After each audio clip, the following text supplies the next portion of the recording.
If you're enjoying listening to this business breakdown and learning how Namaan and Jenny Ray approach business problems, then you might benefit from the Black Belt program. Black Belt is a structured case prep program designed to help you build business acumen, crush case interview prep, land an offer, and get promoted. The program is built around 8 hours of one-on-one coaching with an MBB consultant, plus a world-class digital resource library. Our Black Belt cohorts have limited capacity each month, so don't wait around. Learn more and join today at the link in this episode's show notes.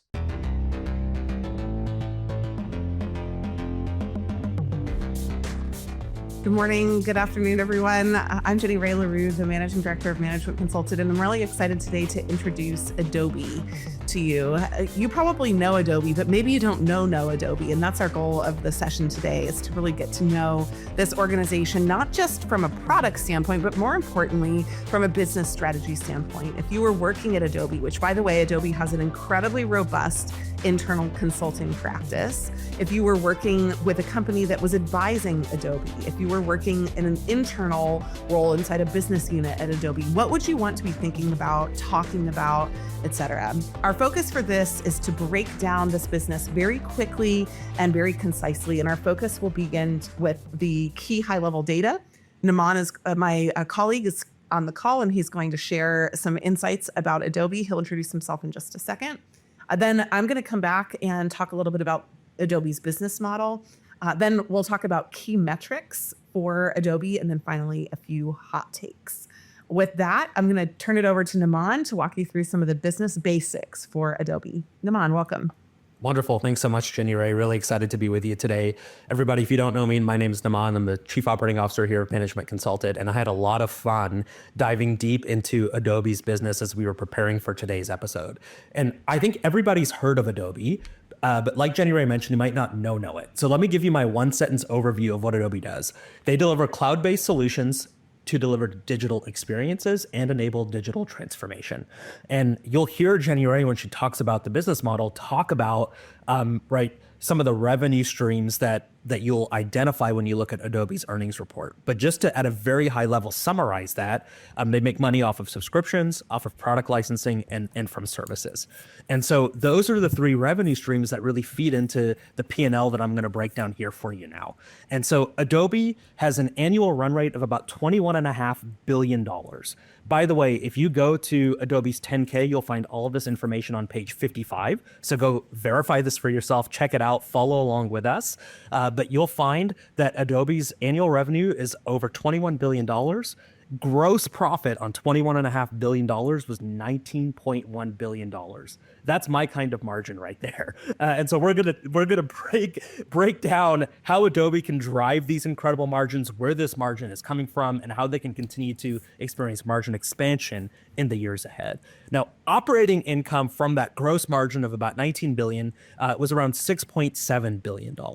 And so this operating income comes from around 37 million global subscribers and is generated from over 30,000 employees worldwide. And as Jenny Ray mentioned, Adobe has a rapidly growing internal strategy practice.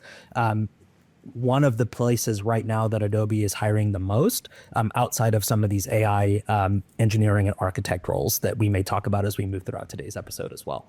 So that's Adobe. It's a fantastic business. It's been around since 1982. There's a lot that they're doing right. And we're here today to talk about, okay, how do you take a good business and continue to position it for the future? Before we get there, Jenny Ray, I'll turn it back over to you so you can break down the business model. Awesome. One of the key questions that we ask inside business breakdowns is this a fixed cost or a variable cost business? And in a business like Adobe, when they have three business lines, the subscription business, the product business or the licensing business, and the services business, you actually have to understand which one is the largest. So I'm actually going to break down the numbers that Namaan just told you into micro numbers to get a sense of what kind of business this is. And so I'll do a drum roll from the bottom. About 600 million of Adobe's revenue is in services. About 400 million is in product, and the balance, about $20.5 billion, is subscriptions. So Adobe is a subscription-based business. But again, if you want to understand how businesses can get confusing. Are they subscription? Are they fixed cost? Are they variable cost? Are they product? Are they service-based businesses when they have all of these different lines? Let's just break down each one of them really quickly, and I'll go in that same order. The services business, if you look at it, their cost of revenue, which is the variable cost of the business, for services, it's 534 million out of about 600 million. That is a variable cost business, right? The majority of their cost is that. And that is largely their consulting practice. They have a $600 million consulting business inside Adobe. That's where they work with organizations to figure out how to utilize Adobe, how to use the services to create efficiencies, how to build teams, how to support the Adobe products, et cetera. On the product and the product licensing side, they have about $25 million out of the 400.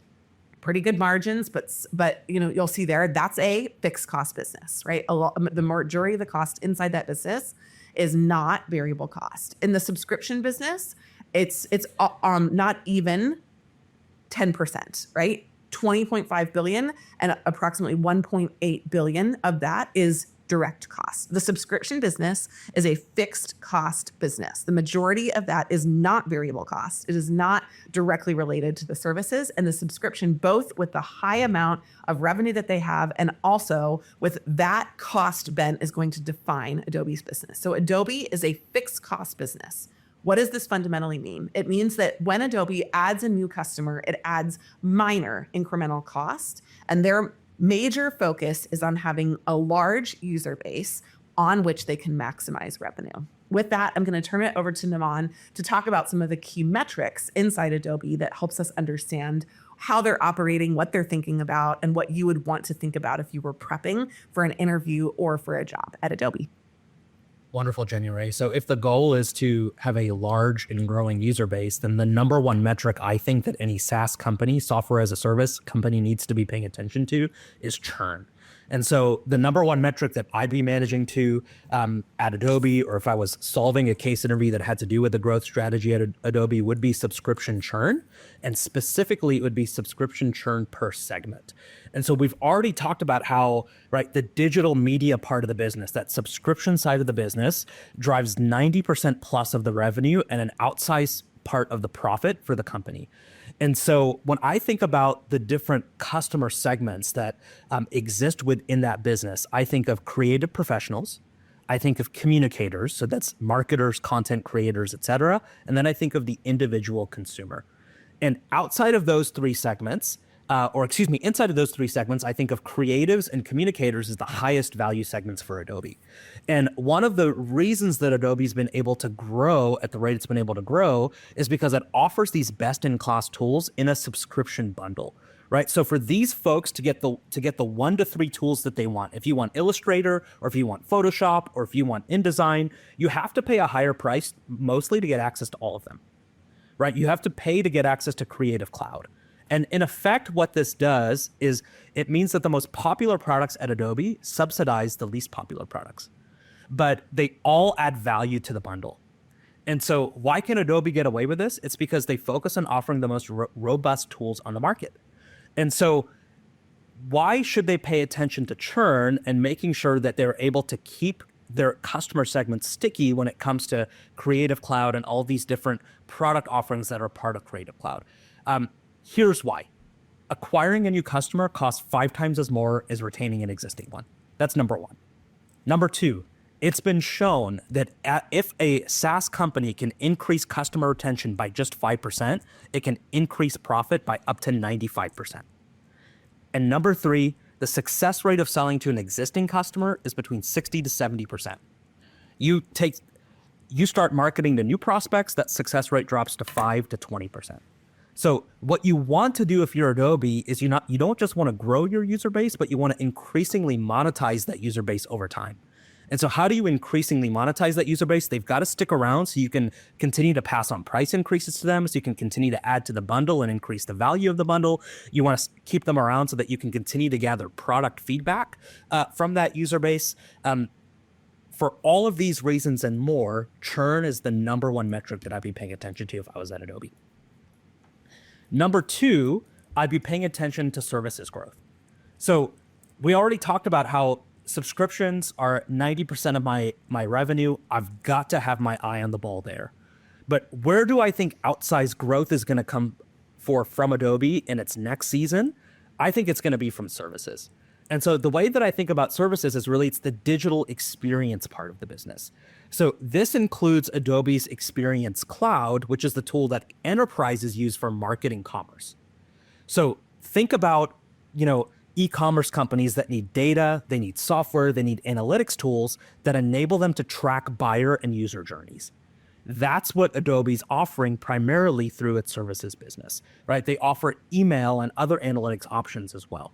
So to me, this is what sets Adobe apart from competitors like Canva, right? So because Adobe offers more robust services, because they offer diversified services outside of just these subscription products, this is where they're able to drive higher margin revenue.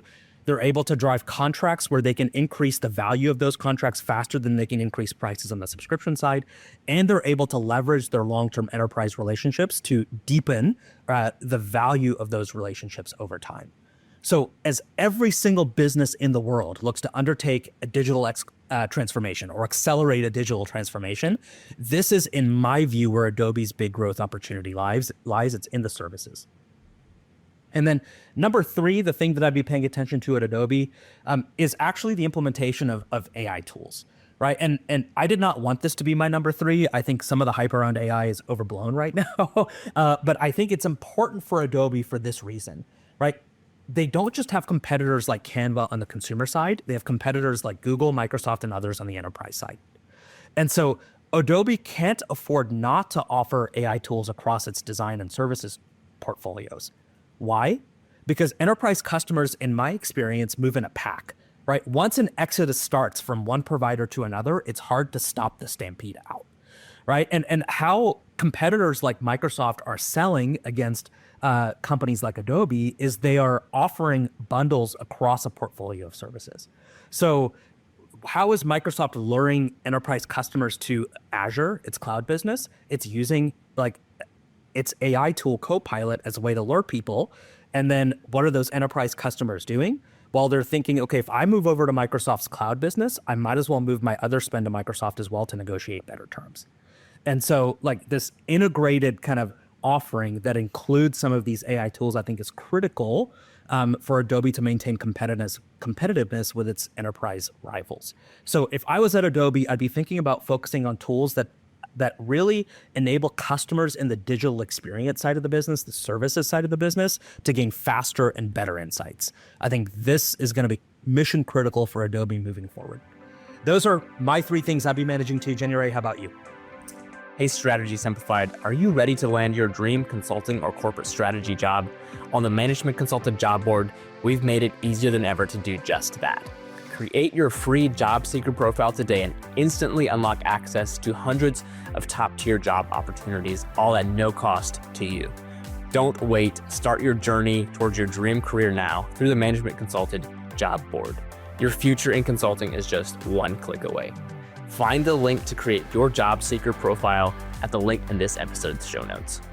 Namaan, I'm mad at you for stealing one of mine. I should have never let you go first in this episode. So I'm going to pivot just for interest's sake, because of course there are 50 or 100 key metrics that you'd want to think about in a business like this. But one thing that I think I just want to frame on this is that our company had a conversation in December.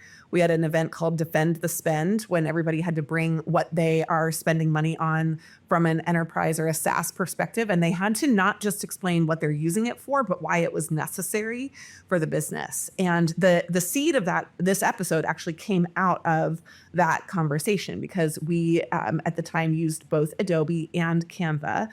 And we were considering whether or not we needed both of them. And it really helped me to highlight what it is about Adobe that makes it a superpower company, and a couple of the metrics that I'm about to share. So my first metric is actually usage days per month. One of the issues in Defend the Spend was around the issue of how often someone was actually using one of the programs. And so Namaan, I think a predecessor to churn, which is the one that I was going to talk about, is how much usage you're actually getting, not just in across the platform in general, but on specific portions of the Adobe platform. Now, Adobe years ago renovated its business model. It used to be you can buy a license and you can use it forever, just like Microsoft was. You could buy a license for Microsoft Office, you buy a license for a Microsoft operating system, and then they moved to a SaaS model, and it was largely predicated on this. People use it all the time, therefore they are willing to pay repeatedly for the continued usage of it. But I think that when you're assessing actual potential risk to Adobe's business versus real upside and potential, usage days per month is the number one. Where do you invest in your programming? Where do you invest in collaborative tools? And I think what you would find is that a lot of the stickiest things inside Adobe are integrated pieces. You could use DocuSign in one place, but if you use Adobe's tool, that's powerful. If you are doing design, you're going to want to use InDesign. You're going to want to use Adobe Illustrator. They're still best in class in the market. But I would want to see the data that proves that out. And I would want to make sure that a large portion of my subscribers were actually utilizing my programming. And I would want to fashion messaging around how to better use the programs that were there.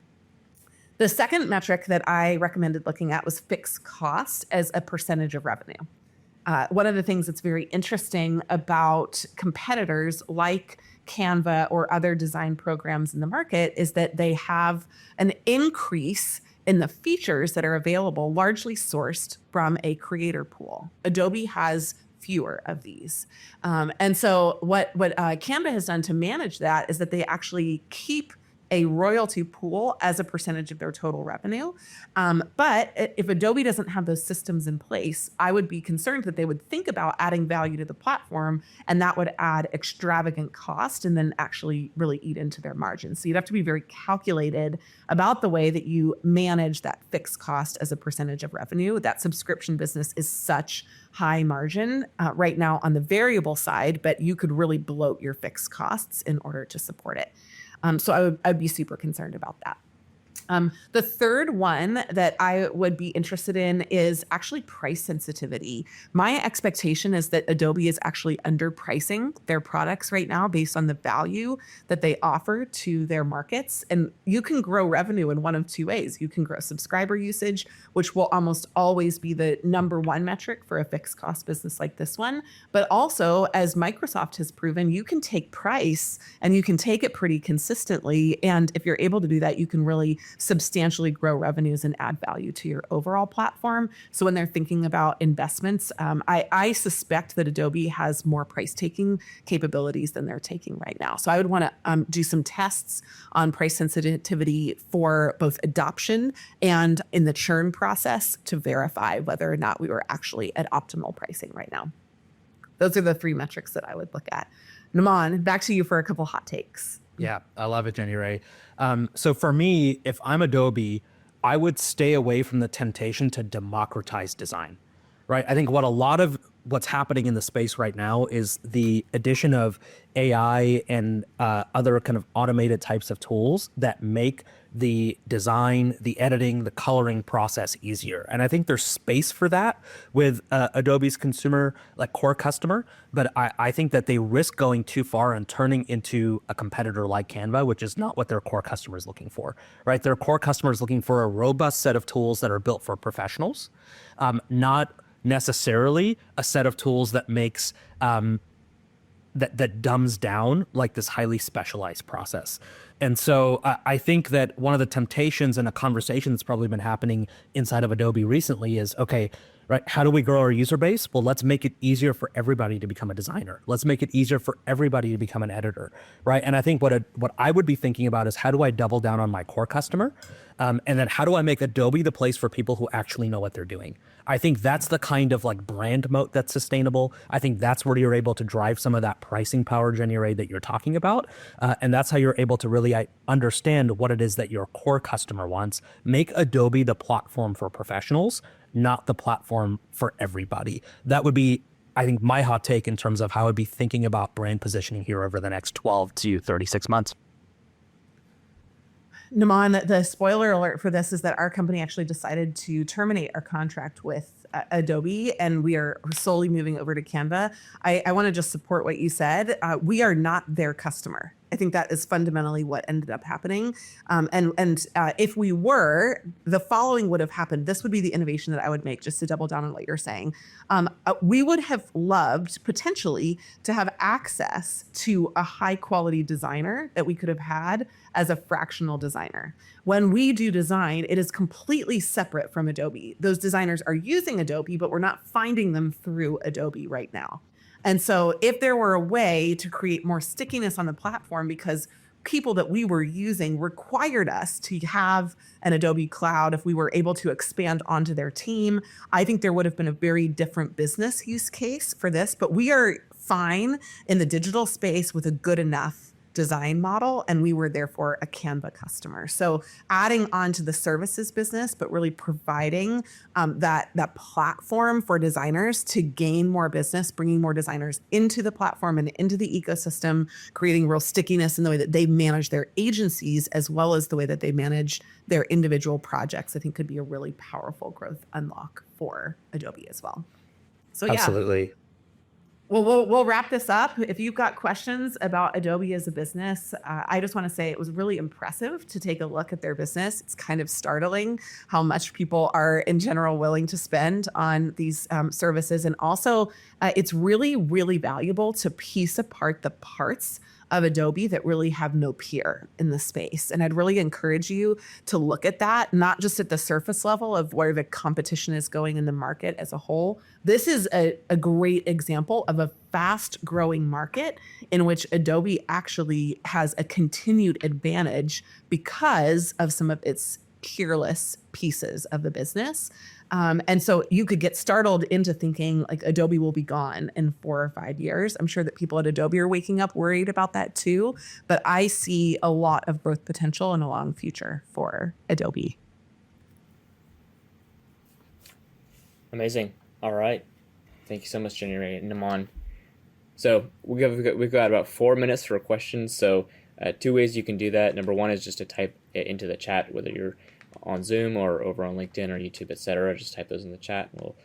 I'll feed them to Namaan and Jenny Ray. Number two is if you're on Zoom, just raise your Zoom hand, and we will call on you. So questions about what you just heard, questions about case prep, fair game, questions about Adobe, fair game, bring them on.